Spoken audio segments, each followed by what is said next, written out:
To introduce and turn it over to Mr. Budrus, who's going to tell you a little bit more about our guest speaker. Thank you, Ms. Del Rosa, and thank you for all the classes and the teachers that brought their students down, because I think it's going to be a great event. I also want to thank Mr. Santana, our superintendent, who came out today to show support for the event. I really appreciate it. Also, two of our school board members, we have Ms. Ann Hayes and Ms. Cheryl Felice. They came, and I really appreciate it. Building administration for helping put everything together. Ms. Hartman, who I failed to mention the last time, but she put together all the resources we needed. And then, of course, our superstar librarian, Ms. Othrobash, who is a complete part of everything. So, if you don't know me, my name is Mr. Budrus. I'm the lead teacher of the Social Studies Department, and I spend a lot of time studying history, and I'm especially excited about how we're closing out our Black History 2023 recognition, because Black history is American history, and it should be important to everyone in our school, and everyone in our community, everyone in the country. And I can't think of a better way to recognize Black History Month than bringing in Khalik Alad, who's really one of our most distinguished former graduates of Bellport High School. So I'm going to read a little bit so I don't forget to say some of the things I wanted to say about him. First, Khalik was a 2004 graduate of Bellport High School. He's the perfect person to speak at an assembly entitled Resisting Old Ways of Thinking. When Khalik was a student at Bellport, including a student in my class, we knew, even as a young man, that he was really dedicated to looking at the world in a different way. Khalik has turned his passion into an internationally recognized career as a photographer and filmmaker. He has published books of his work, produced and directed films, shown his work at museums around the globe, and spoken at some of the world's most prestigious universities. As you'll hear, his art has always focused on people that society has considered to be invisible. He'll be interviewed by Mr. O'Neill, who's one of our best faculty members, and has spent a few decades here really trying to make sure that students at Bellport High School look at things in a different way. You'll hear their conversation, some of the questions that we can get through, and then we're going to take about 10 minutes at the end to take questions from the audience. It's going to be tight on time. It's likely that we won't be able to get to all the questions that people have. If we don't get to questions that you do have, you'll see there are two easels that have QR codes. One here, by Ms. Palladino, and then one up by Mr. Finocchiaro. And if you have a question that you would like Khalik to see, on your way out, you can take out your phone, scan the QR codes, put the question into a Google form, and I'll make sure that he sees all those questions that he didn't necessarily get a chance to hear from you face to face. So, without further delay, because we're working on our time constraints, I'm going to turn things over to Mr. O'Neill and our honored guest, Mr. Khalik Alad.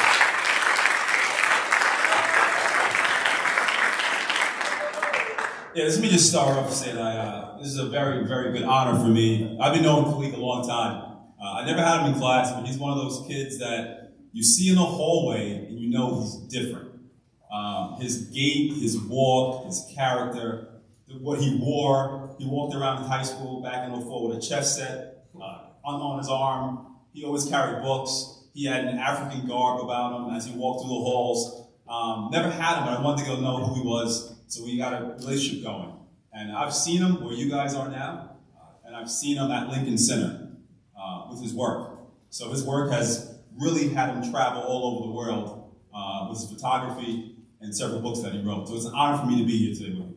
Thank you so much. Yeah, it's a pleasure to be back here at my high school. I graduated in 2004, and my life has definitely been a unique course, and I have a unique path to the level where I'm at now as an artist, as a filmmaker, and as a photographer. And I'm just so glad to be here and see certain teachers that I had, like Mrs. Hoffman, Mr. Budrus. You weren't my teacher, but this was like one of my mentors, Mr. White as well, Mr. Ansipink. I went through so much in my life I told you I graduated in 2004, but I should have graduated in 2003. I actually got retained in the 8th grade, and I repeated the 8th grade at Bellport Middle School. So, you know, that was one of those moments that I'm sure we could unpack and discuss a little further. But it was one of those defining moments for me where I kind of realized that I wasn't going to allow myself to be a failure and to kind of like succumb to, you know, ignorance, but that I was going to self-educate and become more of a well-rounded person. And I began to read books and educate myself. So, you know, we could get a little deeper into that in a moment, but I just want to say thank you to all of the faculty, all of the new faculty that I'm meeting, and it's an honor to be back in my high school. And, you know, it's my sincere hope that some of you students have the same experience later in your life when you can come back here and realize how impactful, you know, high school actually is and could be. So thanks for having me.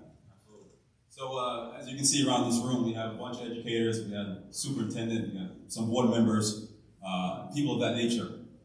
We always preach education. We always preach, you know, emulate who you see. Could be a teacher, could be a doctor, a lawyer, but you didn't take the conventional path of either. You chose photography, you chose to make films. What was that creative spark? Who led you in that direction? What led me in that direction was a sincere desire to learn how to express myself artistically. And, you know, I didn't have skills as a rapper or skills as a painter or something like that, but I was very much inspired by hip hop, by rap music. I was very much inspired by, you know, my family and, you know, my own life experiences and my friends. And the camera became a mechanism to express myself through. You know, after getting left back in 8th grade, I had begged my mother for a camera for my birthday. And as I said in the previous period, you know, those days were different than now, where everybody has access to a camera on their cell phone. Back then, in like 1998, 99, in order to record with a camera, you had to have a pretty hefty camera. And on my 14th birthday, my mother gifted me a Canon ES-190 camcorder that took high-end cassette tapes. And for me, that was the doorway to self-expression and to art. And I didn't understand that it would evolve and I would actually become a filmmaker, because what I was doing was just kind of documenting the lives of my friends and myself. You know, we used to skateboard, we used to breakdance, we used to do graffiti, and I was just there with the camera, just picking all of it up. And many years later, you know, well, 5 years later when I was 19, somebody showed me an editing program called Final Cut Pro, and they showed me the razor tool and how to actually chop and edit a piece of footage. They didn't really know how to edit, but they showed me how to cut a piece of footage. And it was like, you know, a doorway opened up in my mind, and I had an epiphany, and I realized all of this material that I had been recording with my friends, I can now construct it and, you know, kind of like make a film out of it. I can edit that now. And I really submerged myself in this editing suite and learned how to edit on my own, just through trial and error. And then that led me to working with Wu-Tang Clan, which is like the Beatles of hip hop. It's probably the biggest rap group in hip hop. And when I was your age, and even earlier when I was in middle school, you know, I knew all of their raps. I had it all memorized, you know what I'm saying? So to end up working with them was definitely an unexpected blessing, but something that was part of my life path that I'm super grateful for. So, unfortunately, we don't have it in your work here. Several books, several films. Can you talk to students about where have you worked, have you traveled to, and who've seen your work in those stages? I've worked with all sorts of people, and I've traveled all around the globe. You know, I've worked with, you know, Beyonce. I've worked with the rapper Nas. I've worked with Beyonce's sister Solange. I've recently been shooting campaigns for Nike for a company called Nocta, which is Drake's company. So I'm doing a lot of stuff, and this really just came from believing in myself and not limiting myself to different times where rejection happened, or, you know, failure. I may have experienced failure. You know, when I was in those chairs, you know, at an assembly watching another speaker, you know what I'm saying, back in, you know, the early 2000s,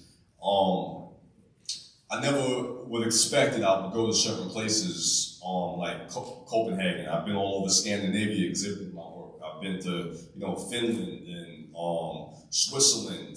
I remember being in Gothenburg, Switzerland, exhibiting my films, and places like Kosovo, and Albania. Sharing work and as an invited artist. These are things that I couldn't have expected to happen. There's all sorts of tiny islands in the Mediterranean, like Malta, and I've gotten invitations and went to places like Malta and Corsica and Sardinia, which is a little island owned, well, it's Italy, but it's in the Mediterranean off of the mainland. And, I've met great people who have embraced me and kind of like showed me around and took me on tours in these countries and said, hey, this is this monument and that thing. And, from coming where I'm coming from, a student just like you all here, and, not only a student, but I had a problematic experience where I was, kind of like a knucklehead, to some extent, getting suspended at times, or having to go to after-school detention, and as I said, having been left back. A lot of the things that have happened in my life have been true blessings, and I would say that it really came from understanding the importance of education. Understanding the importance of taking school seriously and taking my own self and my own mind seriously. I remember Mrs. Hoffman, when I was looking at the vocabulary book, I'm sure you guys still have those vocab books. She said to the whole class, learn these words. You're going to use them one day. There's going to come a time where these words are going to be part of your lexicon, part of your vocabulary. So, and I remember just, I didn't tell her anything at the time, but I took that very seriously when she said that, I said, yeah, I should really learn how to speak. Because at that time, everything I said was, you know what I'm saying, So, yeah. So, we know we live in a world that perception is, unfortunately, some people's reality. The work that you do in Manhattan, you film the undergrowth, the less fortunate people in Manhattan. What led you to the type of work in what you do today? Well, when I became a photographer, I was studying a lot of different photography books, and I was looking at, the great photographers from Europe that have more of a candid style, a non-personal style, a distant style to the people that they're photographing. They're more or less just kind of taking pictures as they walk by. And, there was a great photographer who's still alive named Jamel Shabazz, and he became a mentor to me around the age of 25. And he told me one day, he said, you're a people person. You should confront the people that you photograph. You should break the ice and speak to them and get to know them more. And it would make for more intimate work. And I began to practice that, because in the first couple of years as a photographer, I was trying to emulate styles that I was seeing in books. And it wasn't until Jamel kind of sparked me to that idea that I said, let me go to where it's familiar to me. Even though I'm a Long Islander, prior to being born, my family lived in Flushing, Queens, and then they lived also in Bushwick. So I was a city kid and a Long Island kid growing up, like I'm sure some of you are as well. And the early impressions that I had of New York City is what led me to making the work that became signature to me and a part of my unique approach to photography. And the east side of Harlem is kind of untouched by, gentrification. It's kind of left to its own devices. And you got a lot of, drug addiction and homelessness and a heavy police presence there. And, throughout my life, I would always see people with a DSLR camera around their neck everywhere in the city.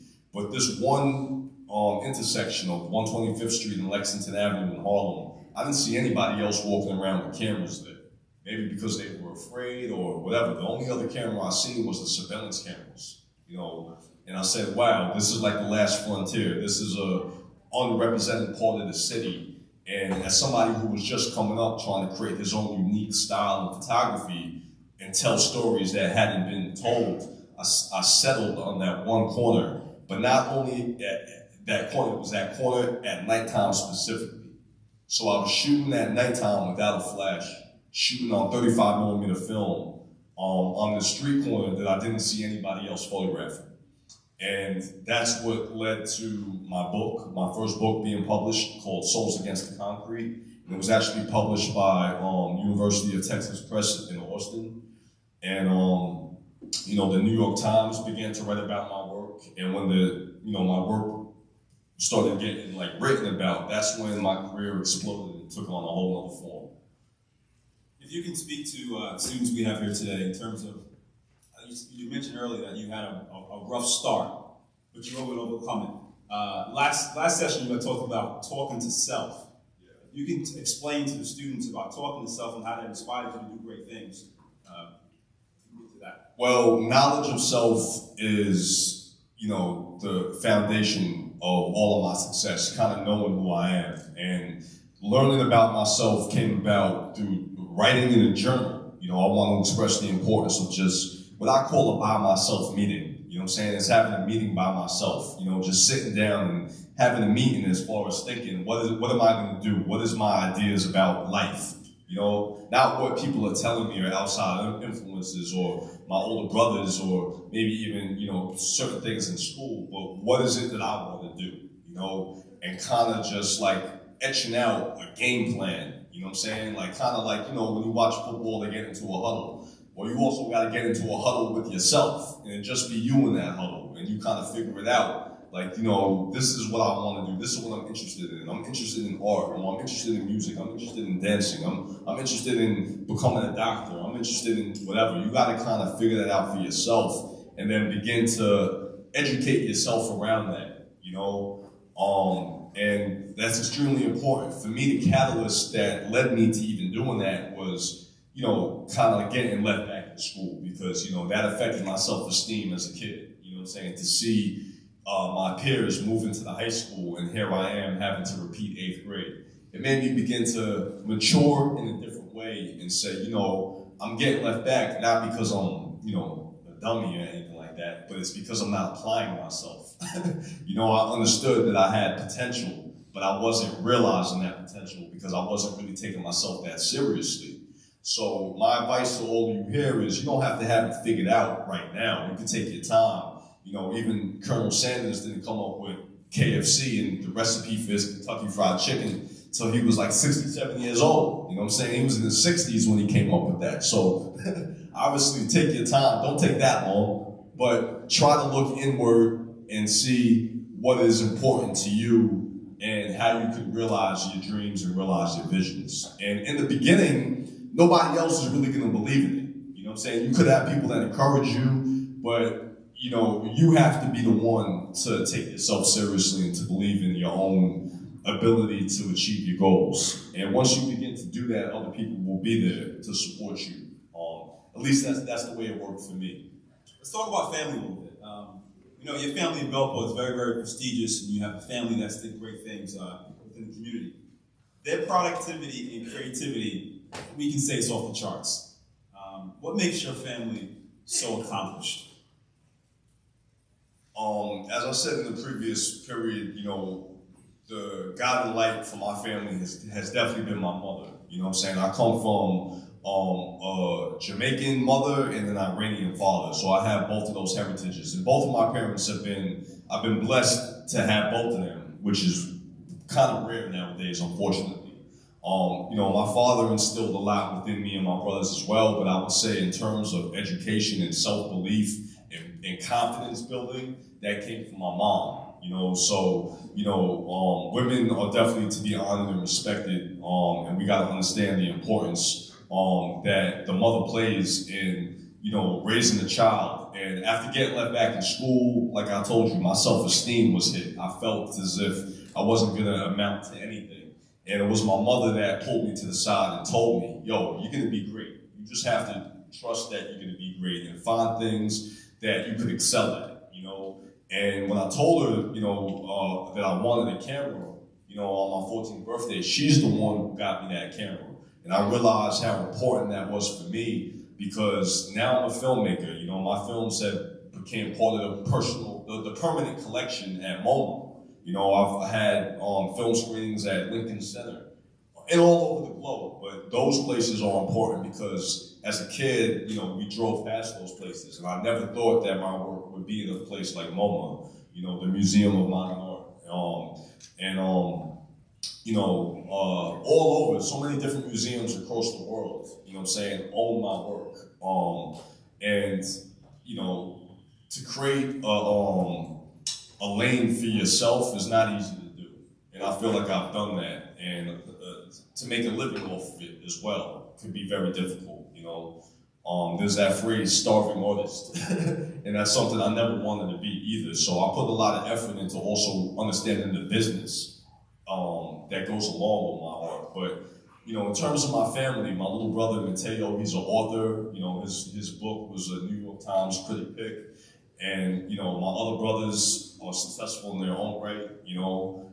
And I would say that this really came from realizing and, you know, the importance of education being emphasized to us by my mom, you know. So, you know, it's also a blessing that me and all my brothers are still alive. You know what I'm saying? A lot of my friends passed away. Yes, I've seen you here at Bellport High School, and I've seen you at work at Lincoln Center. Mr. White and myself, Mr. Beverly, had a chance to see your work at Lincoln Center.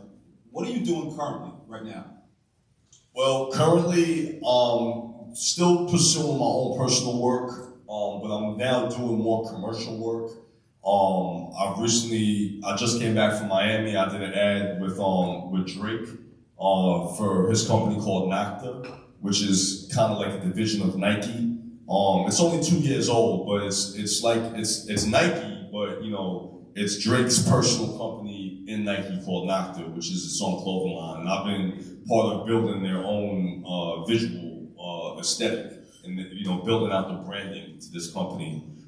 That's been good because, as I said just prior, like, you know, it's important to be making money as well as an artist. And I've done 3 jobs with them since September.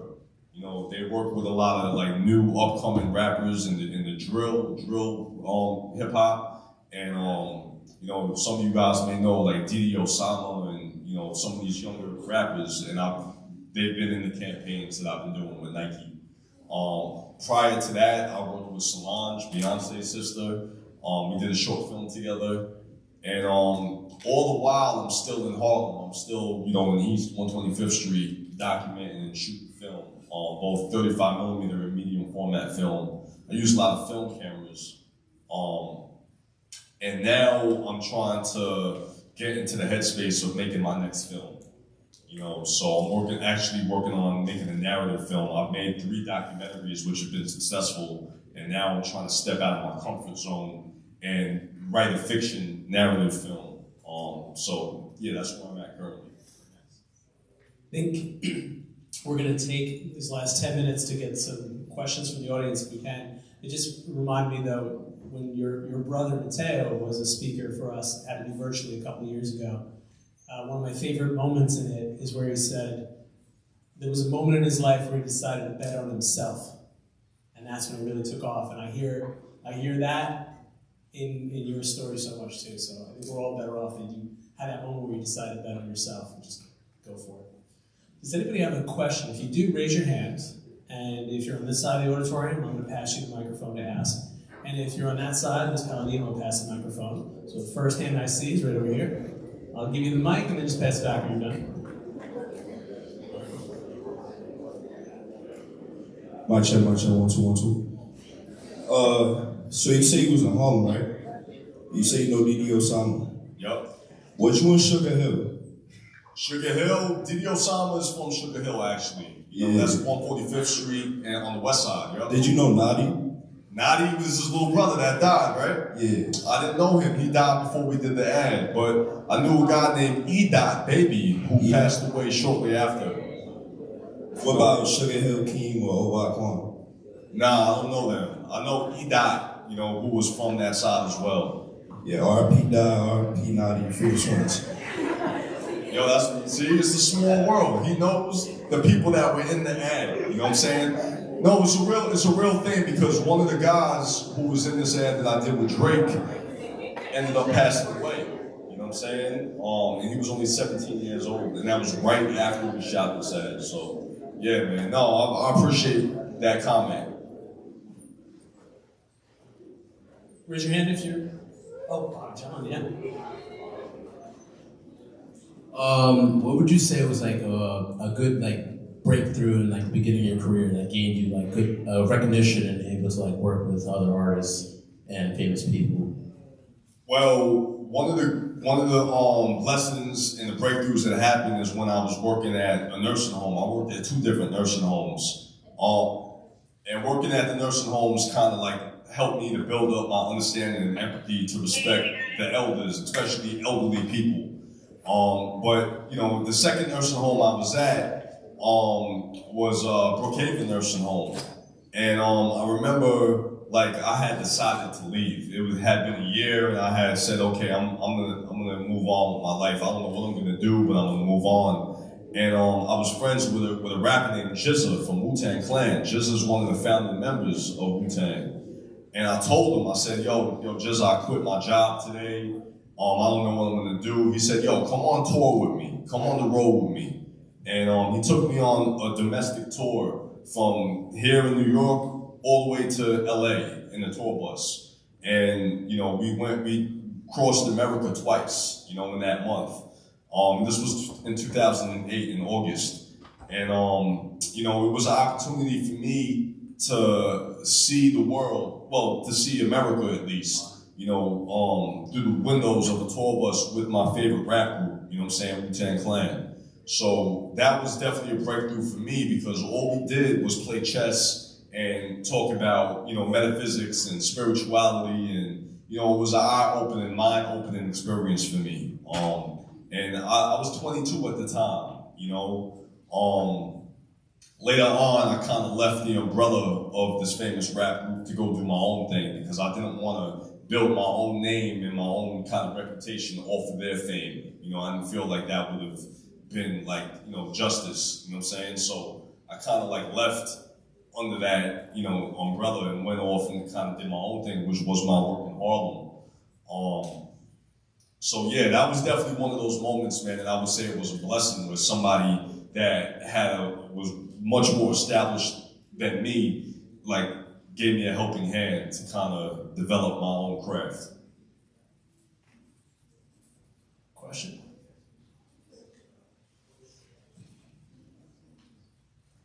So was there ever a moment in your career that you hit a low point where you were just stuck? And if so, how did you overcome it?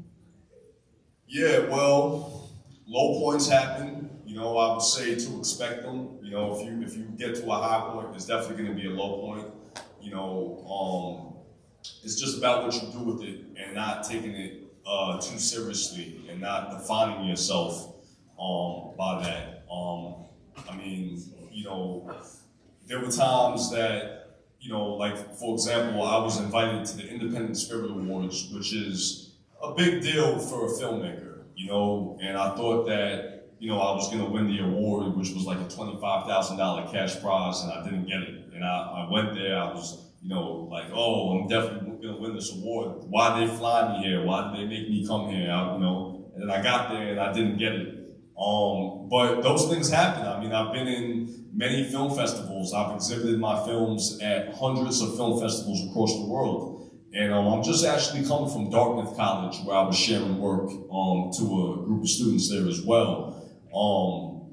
And the professor who was teaching at Dartmouth, she was with me in Kosovo. She's also a filmmaker. And she reminded me that her film won in the same competition that my film was in. She was like, you know, my film was better than yours. It won, you know, and, you know, we both laughed about it, you know what I'm saying? But these are the things that happen, you know, as you make work. You know, I've also, you know, had many successes, and I've had times where things didn't work out. So, you know, I remember I did a commercial. One of the earliest commercials that I did was for a speaker company called Sonos. You know, Sonos is like, they make speakers similar to Bose. And, you know, at the end, they didn't like what I did. You know, the client, which was Sonos, they ended up taking the commercial and re-editing the whole thing. And that's when I realized, oh, you can't take this stuff too personally. You know what I'm saying? Because I did exactly what I set out to do. And I felt like I exceeded expectations, but in the end, they didn't like it. And you know, you go from doing something like that to working with Beyonce, and then her and Jay-Z kind of fly you out to come and shoot something personal just for them. So, you know, you got to take the good and the bad. You know what I'm saying? I've had successes, I've had failures, but the main thing is to maintain the conviction that I have something worthy to contribute, which is unique and fresh, and just to believe in that. So we're on tight time. I have a feeling the bell is going to ring soon. So let's take a moment and just give a round of applause for Khalid.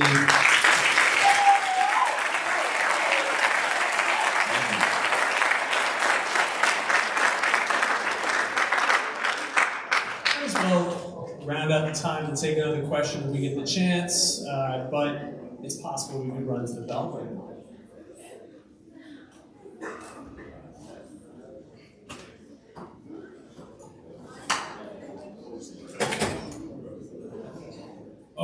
What artists do you plan to work on in the future, to work with?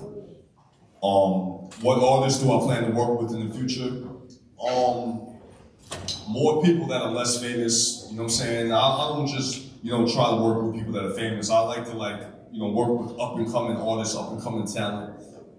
In terms of my films, and in the fiction films that I'm working on, that I'm gonna be working on, I don't really expect to work with big-time famous actors. You know what I'm saying? It may be somebody in this crowd, you know, it could be somebody that is just beginning their career, you know, a budding artist. You know, I've worked with a lot of my favorite rappers. Like, I was able to work with the rapper Nas. You know, when I was in high school, you know, I always had my headset, my headphones, you know what I'm saying, and I was listening to Nas and Mobb Deep. So yeah, you know. Hold just until he finishes off and then we'll dismiss. I'm interested in working with, you know, up-and-coming artists that may not be so well-established, but people that really believe in themselves and have something unique to offer. Thanks again, Khalid. I really appreciate it. Thanks everyone for